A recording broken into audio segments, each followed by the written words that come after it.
2023 in Retrospect. Objects in mirror remain closer than one would prefer. Published December 24th, 2023 by Zachary Newell. Happy Western Holidays. First to the followers of Radio Free Pizza, of course, and next to humanity in general. For our last dispatch of 2023, wedged between two high holy days, just before Christmas where it lands in the Gregorian calendar, and just after the modern Festivus with its instantly beloved traditions, it seems fitting to address now any developments to those ongoing stories we've covered this year, along with a smattering on some of those important stories that our coverage missed.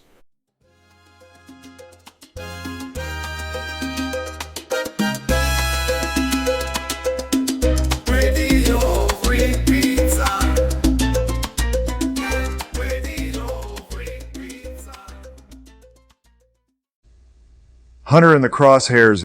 Our slice from July covered some of Hunter Biden's legal quagmire. We focused first on his plea bargain for tax and gun crimes, which many considered to be a sweetheart deal, and which we took as evidence that the wealthy represent a privileged class in American law. But in fact, that plea deal collapsed the same month. After the presiding judge rejected the deal, Prosecutor David C. Weiss requested and received an appointment to special counsel in August, driven, some argue, by the need to produce a report addressing criticisms of his conduct as a prosecutor, such as those of Biden's then lawyer, who accused Weiss of reneging on his commitments. Whatever his motives, Weiss's appointment as special counsel seems to have been opportune, since he brought 9 more charges on tax crimes against Biden earlier this month. Our second focus, however, has seen more dramatic developments. The House Oversight and Accountability Committee's ongoing investigation into Biden's business dealings, into, more specifically, whether the family's heir apparent peddled his father's political influence, received bribes on his father's behalf, and or allowed his father to conduct business in his name, led the committee to subpoena Hunter Biden for a private deposition, which he defied on December 13th. On the same day, a full vote of the U.S. House of Representatives authorized a formal impeachment inquiry against President Biden. 2 IRS whistleblowers have already confirmed that evidence exists the president committed a crime, besides the usual presidential war crimes, and pointed the committee to an email in which Hunter Biden describes a deal between a Chinese energy firm and his family for $30 million over 3 years, just for introductions, a WhatsApp message naming his father as present while demanding payment from the firm, in addition to the well-known, quote, 10% held by H for the big guy, end quote, and less well-known additional 10% for Hunter's uncle, suggested in an email to Hunter Biden from a partner in the joint venture with the very same energy firm. $30 million certainly dwarfs the approximately $2.5 million mentioned in our July dispatch. I suspect, too, of course, that further sums will become public, in addition to any that our passing coverage would have missed. Finally, though Radio Free Pizza has, to my recollection, only so far mentioned the U.S. Imperial Project in Ukraine in the context of the vassals' neo-Nazis, developments in the Russia-Ukraine conflict might give us another reason to revisit the investigation of the Biden family. After all, while speaking in 2018 at the Council on Foreign Relations, President Biden described telling Ukrainian government officials that the Obama administration would withhold a $1 billion loan guarantee unless Ukraine dismissed the state prosecutor investigating the natural gas firm Burisma Holdings, where Hunter Biden sat on the executive board. So, we might just return to this story in the coming year.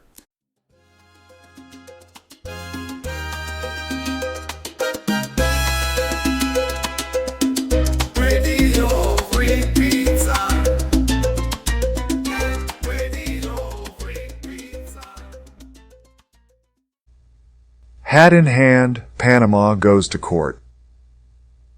One of our November slices detailed the protests in Panama contesting suspected corruption in the renegotiated contract for the copper mine representing 1% of the world's output. On that contract, we can report now that 2 days after our dispatch's release, the Supreme Court of Panama ruled that contract unconstitutional. In response to the Cobre Panama mine's closure, First Quantum Minerals filed a case in the International Court of Arbitration of the International Chamber of Commerce, not, as I presumed earlier, in the International Center for Settlement of Investment Disputes of the World Bank, though CEO Tristan Pascal would prefer to avoid it. Instead, First Quantum Minerals plans to conduct a public relations campaign in 2024 to persuade the public ahead of national elections to try salvaging the company's most profitable mine.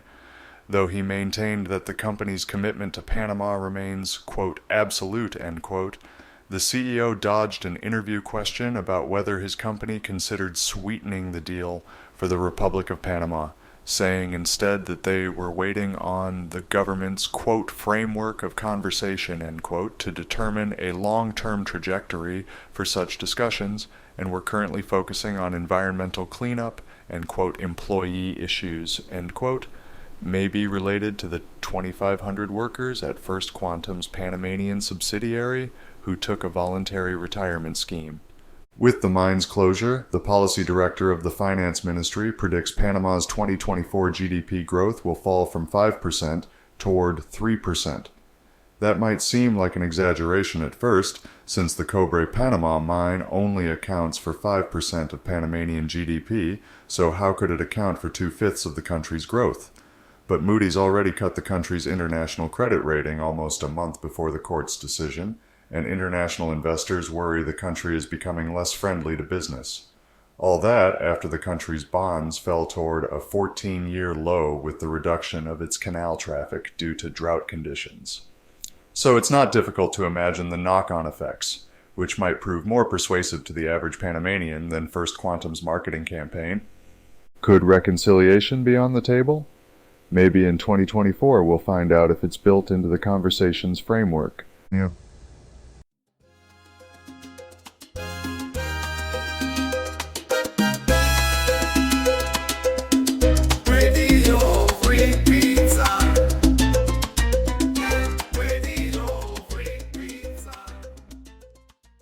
The show goes on. The intermission in the entertainment industry came to a close earlier this month when members of the Screen Actors Guild American Federation of Television and Radio Artists, SAG-AFTRA, concluded a month-long vote approving a contract to end their strike. Of course, union members had been free to work since November 8th, when their guild's board approved the deal negotiated with the Alliance of Motion Picture and Television Producers, AMPTP, and sent it to a union-wide vote. As longtime readers will recall, the 2023 Hollywood strikes centered around how the entertainment industry will leverage artificial intelligence. To its executive negotiators' credit, the new SAG-AFTRA contract makes substantial gains in this arena, securing the contractual obligation for studios to provide performers with informed consent for the use of their digital likeness, to pay them at the same rate as for performance, to only possess the license to use that likeness on a per-project basis, and to secure the informed consent of any performers whose attributes became the components for a digital character design. Since the Writers Guild of America, the WGA, reached an agreement with the AMPTP on September 24th that its members ratified on October 9th, the SAG-AFTRA resolution brings the 2023 Hollywood strikes to a close. Similar to their performing comrades in SAG-AFTRA, the scriveners in the WGA took care to secure its members' livelihoods against technological change, guaranteeing writers the right to use AI-generated content with a studio's consent, but preventing studios from demanding writers use AI tools to generate scripts of story treatment, and prohibiting studios from using AI, quote, to write or rewrite literary material that might have been considered as the source material for a script, meaning that AI-generated material can't be used to undermine a writer's credit or separated rights, end quote. Of course, no gains have been made for either union, as far as I can tell, in securing its members and their audiences economic interest in, as well as their creative control over, the intellectual properties they collaborate to release. Not even after our helpful offer of a DAO model like the one we offered in our September coverage. But for now, at least, I'm sure everyone involved is glad just to get back to work. Restructuring the industry can wait until next year.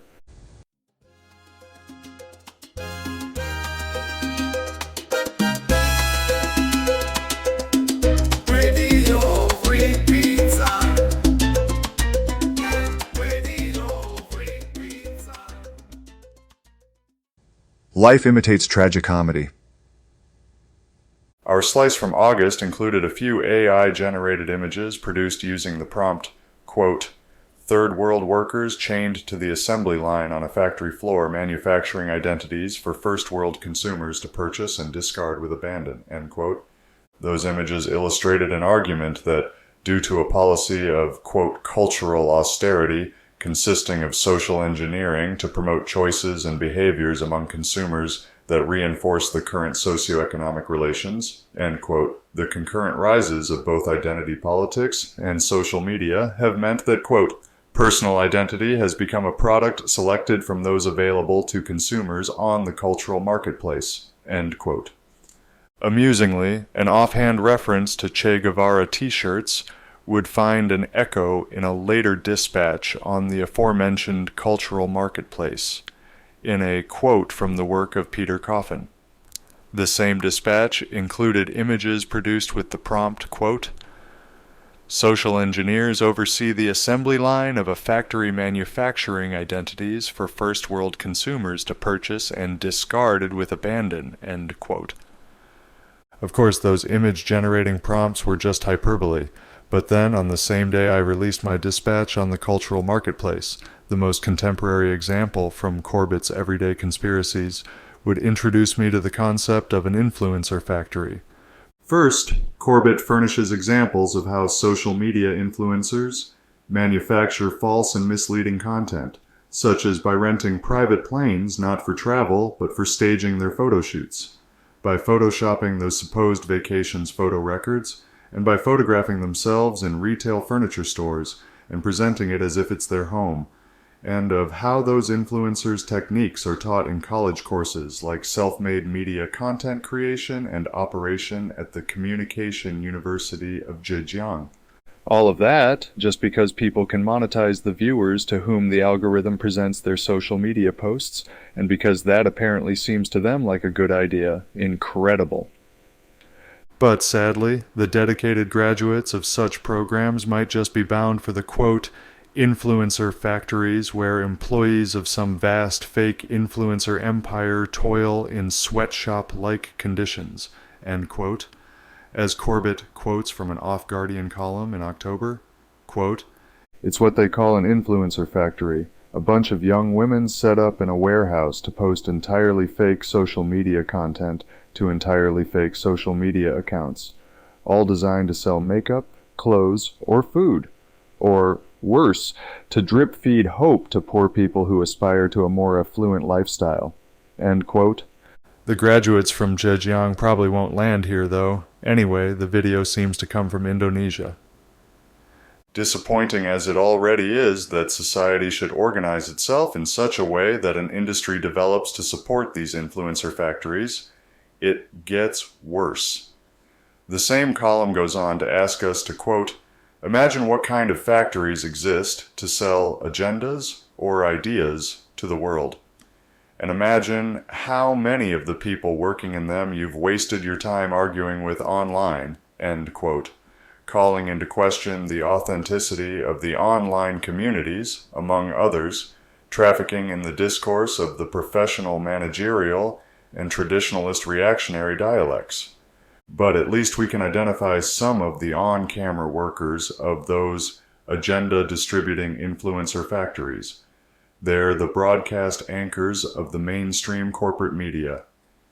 However, as the 2024 U.S. presidential election approaches, that thought from the off-Guardian suggests it would behoove us to consider whether some online influencers or some in indie media might fit the same bill.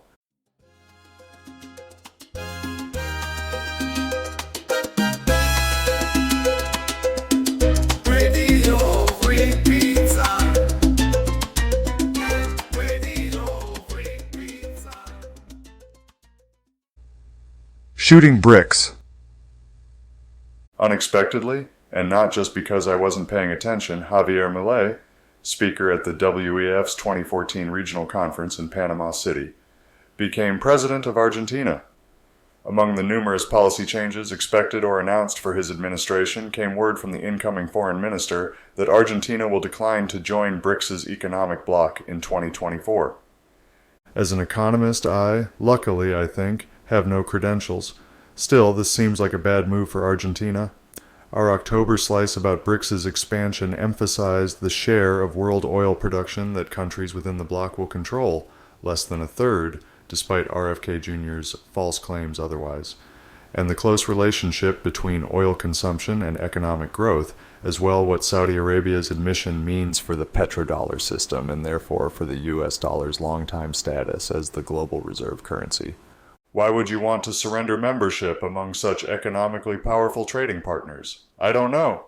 Maybe we'll find out in 2024.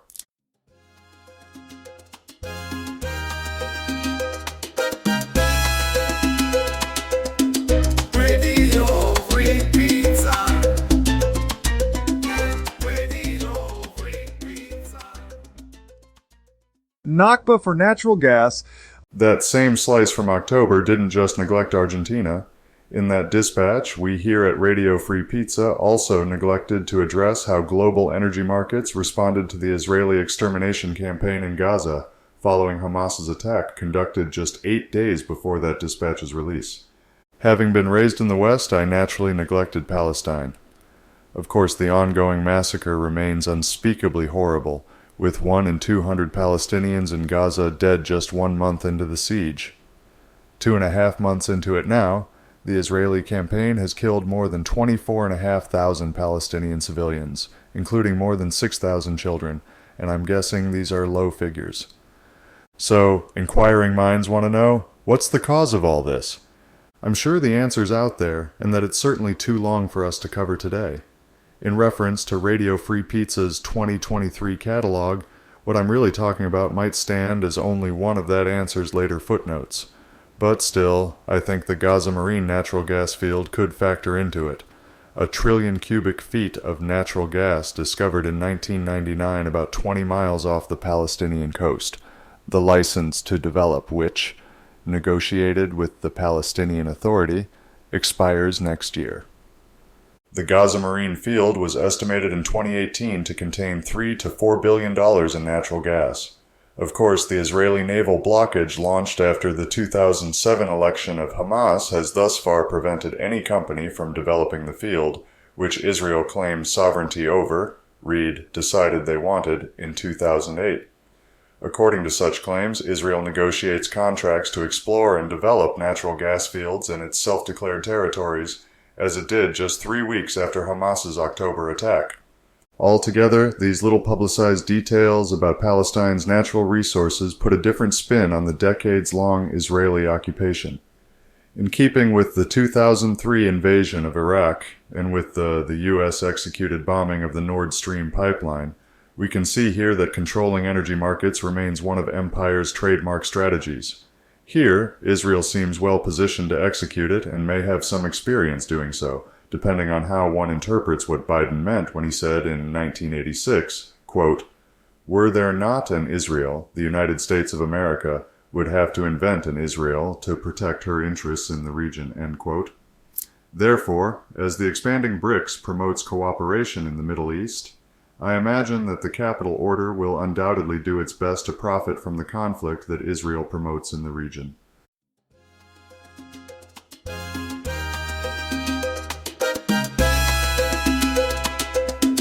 Radio Free Pizza.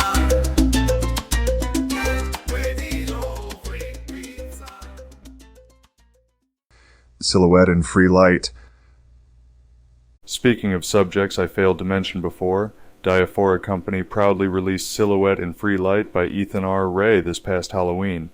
Quote, "This is a book about what not to do, the back cover tells us, and boy is it ever." Centered around Clyde and Cassandra, 2 individuals entangled in the complexities of love, identity, and haunted pasts, the story paints an intimate portrayal of their unconventional life in New Hampshire. Their relationship, marked by vulnerability and raw emotion, is anything but conventional. Ray's evocative prose delves into the intricacies of human connections, portraying Clyde and Cassandra as deeply flawed yet compelling characters. As the couple navigates the challenges of their relationship, Ray skillfully combines moments of tenderness and tension with unexpected turns and suspenseful elements, introducing further complications. In Silhouette and Free Light, Ray's introspective and observant writing invites readers to reflect on the nature of love and the delicate balance between freedom and connection. The story, dealing with the extraordinary moments in the ordinary lives of its central characters, unfolds as a captivating exploration of the complexities of human relationships.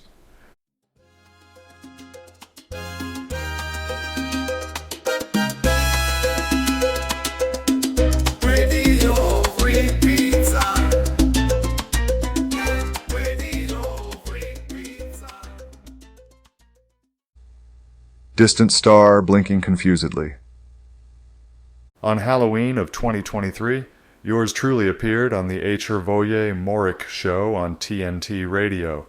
My own interview begins from the point at which I've clipped the audio, including the program's news headline intermissions from that evening, to which I've added dashes of radio-free pizza branding, a product of Diaphora Company, while assembling it for you in the embedded video. Hervoye and I first joke about drama between leftist media figures, but we soon move on to more important issues, discussing the severe housing crisis in the U.S., with rising unaffordability, homelessness, and predatory financial institutions, which, I contend, constitutes a deep trend dating to at least 2008. We also talk about the destruction of Minneapolis in the 2020 protests following the death of George Floyd, and remark on the observations of others that cities with Federal Reserve branches were among the most heavily damaged. Accordingly, we speculate on how this might support potential agendas for depressing property values in major cities.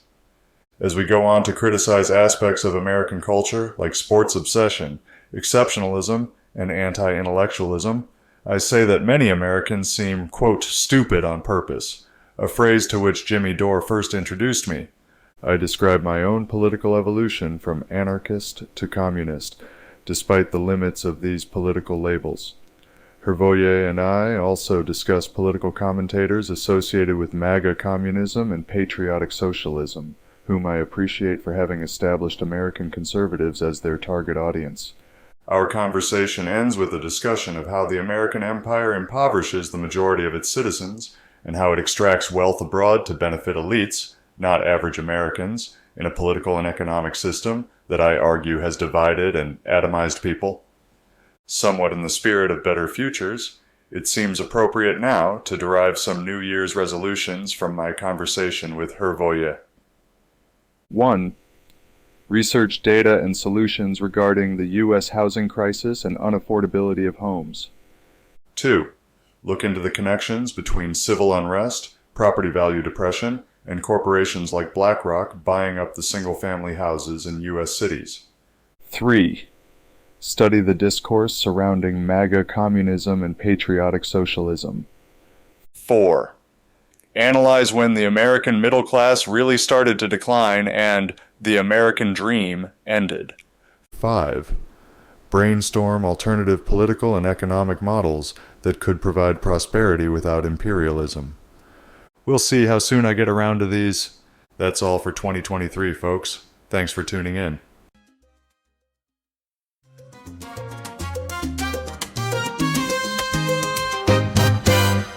Radio Free Pizza. Radio Free Pizza is a reader-supported publication and listener-supported podcast.